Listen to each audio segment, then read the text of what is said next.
Good morning guys. So it's a Tuesday morning today. We are on the way to work. And tara, samahan niyo ako on my daily commute. Let's go.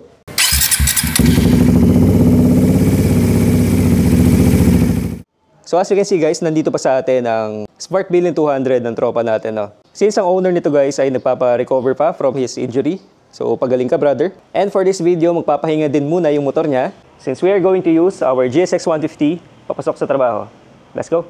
Alright, so gusto ko lang sana i-share din guys na tayo ay nagpalit ng handlebar grips. So ang pinalit natin guys ay High-Ides, soft compound, and also nagpalit din tayo ng Rizoma na bar ends.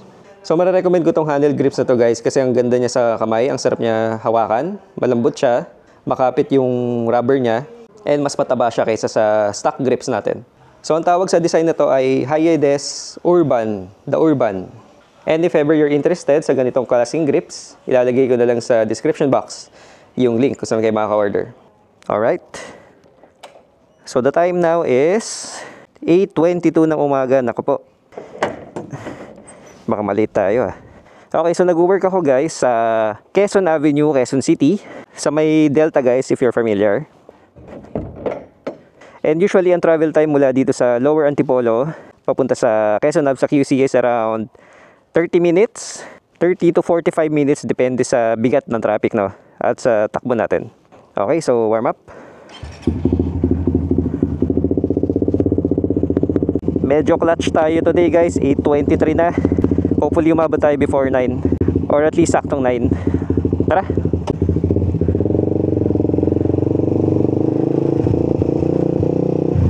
Yon, so again, na-mention ko nga itong handle grips guys, itong High-Ides.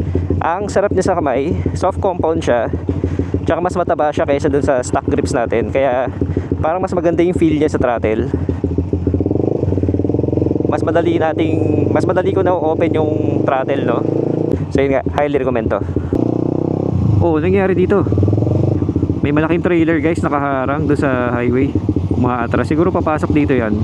Sumasabit siya dun sa kable. Grabe, nakakatakot tumabi rito. Pwede ba umabante na? Sumabit pa yata oh. Ayun oh, may nakasabit pang kable sa taas. Maatras pa nga. Uy, nakakatakot. Buti naman pinag-go na kami. Grabe, nakakatakot yun guys.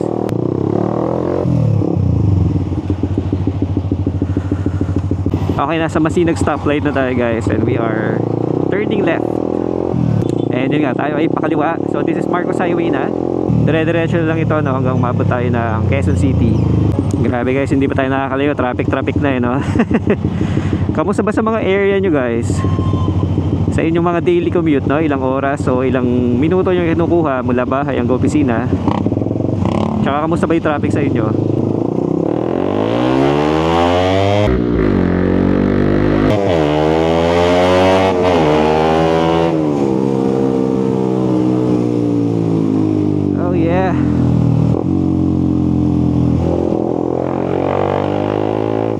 Umaangat yung gulong sa harapan ah.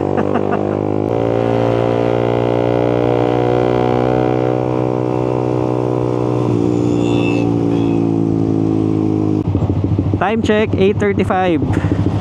So nandito pa rin tayo sa Santa Lucia. And grabe yung traffic ngayong umaga. Medyo late na nga tayo kasi magna 9 na. May na-expect ko sana ay mas maluwag na, pero wala, ganito pa rin.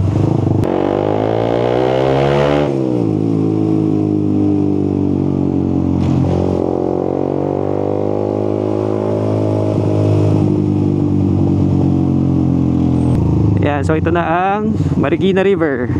Yan.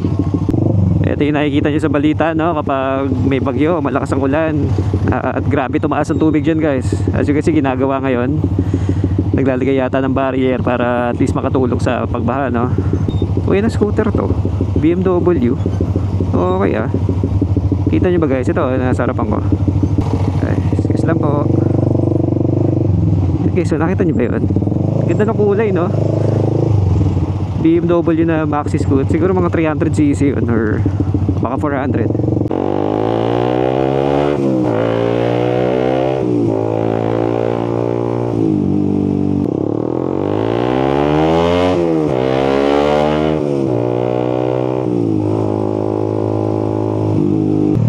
pala guys, no, ma-share ko lang din.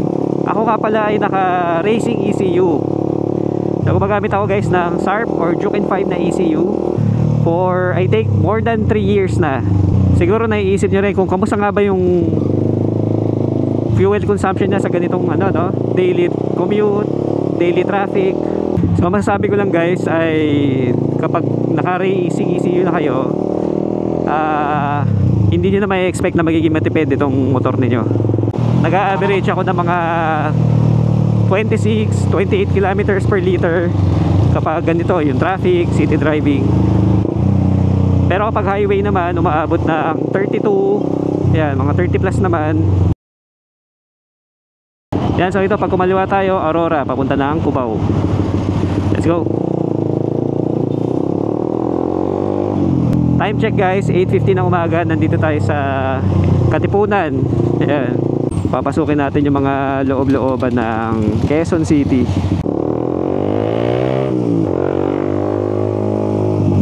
Okay, nakahinga din kahit pa paano. Mas gusto ko kasi yung mga gatong kalsada guys, no? Yung parang loob-looban lang na medyo parang nasa loob ka ng residential area. Kahit pa paano, medyo maluwag. Pero mamaya traffic ulit yan dun guys, pagdating sa papasok dyan. Anyways, mabalik tayo dun guys sa sinasabi ko about sa racing ECU and sa kanyang fuel consumption. So again, ang gamit ko guys ay SARP. I think familiar naman na yung mga ibang followers natin. And kung bago kayo sa channel ko guys, I hope you like and subscribe. And kindly check my other videos, yung mga older videos tungkol dito sa ating GSX 150. And nga, doon sa binabanggit ko na ECU nya. So may mga videos na ako about that guys, check nyo na lang. So on average guys, ang fuel consumption ko kapag ganito na traffic, daily commute, pumapalo ako ng mga 26 to 29 kilometers per liter. Hindi ako nagto-30 guys kapag ganito traffic at kapag naka-ECU tayo. Yun nga, at lagi naman tayo naka-ECU, no? More than 3 years ko nang gamit guys yung SARP ECU. Hindi ko na ginagamit yung stock. I think last time na ginamit ko yun guys ay yung dinemo ko lang sa inyo, no? Kung ano yung performance niya sa ating VMAX muffler. Pero yun nga, ever since ay yun na ang gamit natin, yung Juken 5 or SARP na ECU. Okay, so nalobat yung camera natin guys. Nagpalit lang ako ng battery. Time check, 8:59. Ay, wala na, late na tayo. Nandito pa lang tayo sa may looban ng papunta ng Camias, Quezon City. Samahan nyo lang pala akong late today guys.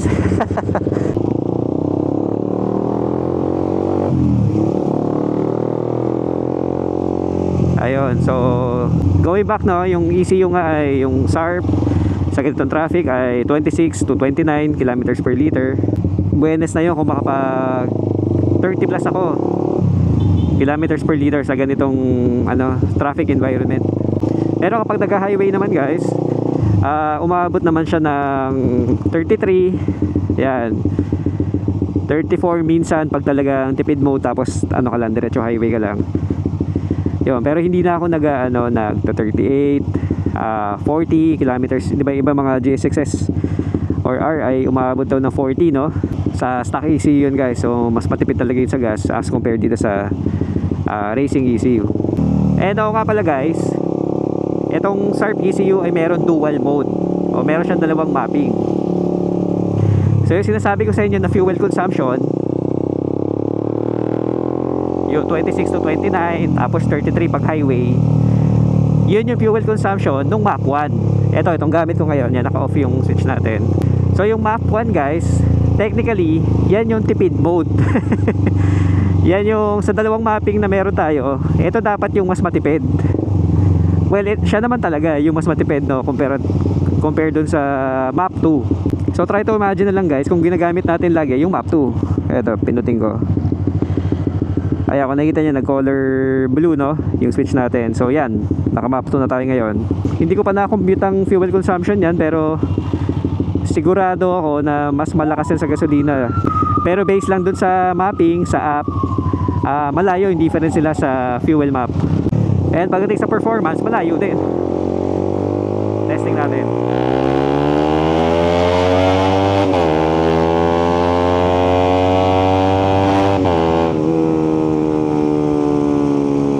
Diba guys, grabe yung marangkada. grabe sa gas yan.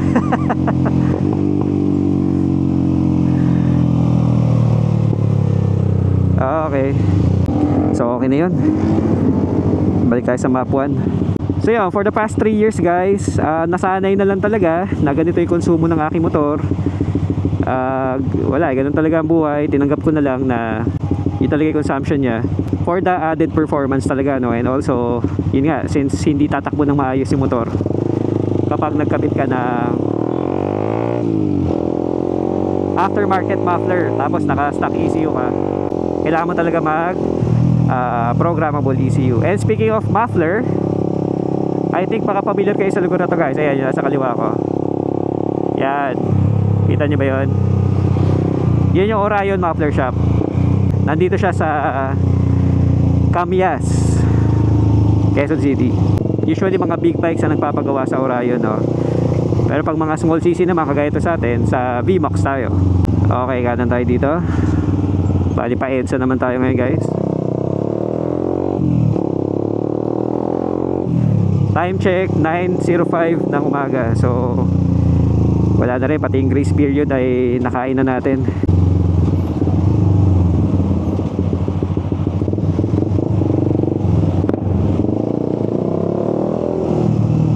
Grabe no, pag nagmamadali ka or parang pag malilate ka, parang mas lalo nagiging traffic eh, no?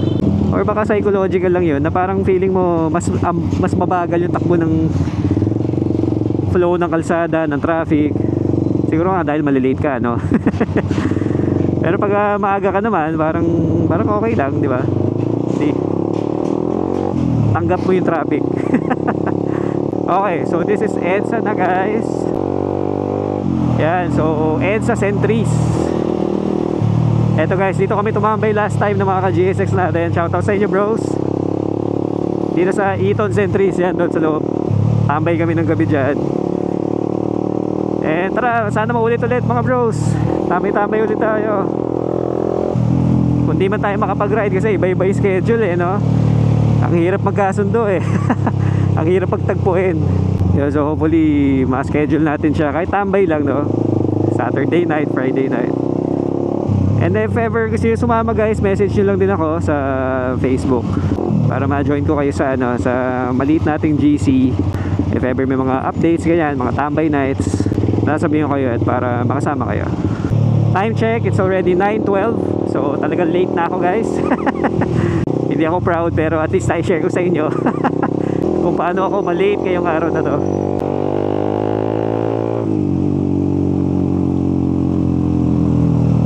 Yan, so kakanan, pwede ko naman diretso yung Quezon Ave guys, since nandun na sa kanto yung opisina ko, pero kakanan na lang ako dito sa Examiner. Kumbaga dito tayo sa street roads sa looban.